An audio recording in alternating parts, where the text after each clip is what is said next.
దేవుని యొక్క అతి శ్రేష్టమైన నామమునకు మహిమ కలుగునుగాక. దేవుడు తన ఉచితమైన కృప చొప్పున జూన్ మాసమంతా మనలందరినీ సురక్షితముగా కాపాడినందుకు దేవునికి కృతజ్ఞతలు తెలియచేస్తూ, ఈ జూలై మాసమంతా కూడా ఆయన మనలను తన రెక్కల నీడలో భద్రపరచునుగాక.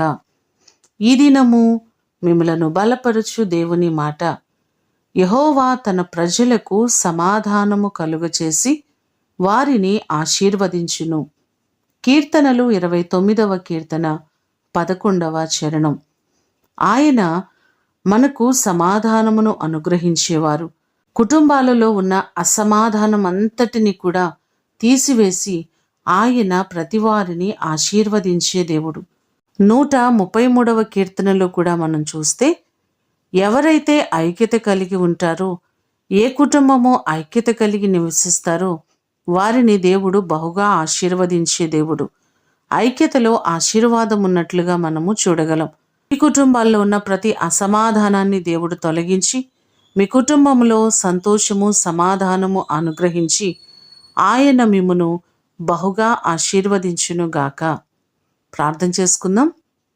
కుటుంబములకు మూలకర్త అయిన మా ప్రియ ప్రేమ కలిగిన పరలోకపు తండ్రి, మీ పాదములకు వందనాలు, స్తోత్రాలు.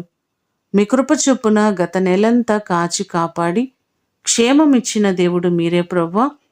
ఈ మాసమంతా కూడా నీ అద్భుతమైన కాపుదల, క్షేమము, ఆరోగ్యములు ప్రతి వారికి దయచేయండి.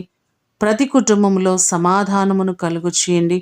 ప్రతి వారిని మీరు ఆశీర్వదించండి. వారి రెక్కల కష్టార్జితమును దీవించండి. వారు చేస్తున్న ప్రతి పనిలో మీ దీవెన, మీ ఆశీర్వాదము సమృద్ధిగా మీరు కలుగ చేయండి. ఈ దినము కొరకు వందనాలు, కృతజ్ఞతలు మీకు తెలియచేస్తూ యేసు అతి ఘనమైన నామమున అడిగి వేడుకొని పొందియున్నాము తండ్రి. ఆమేన్.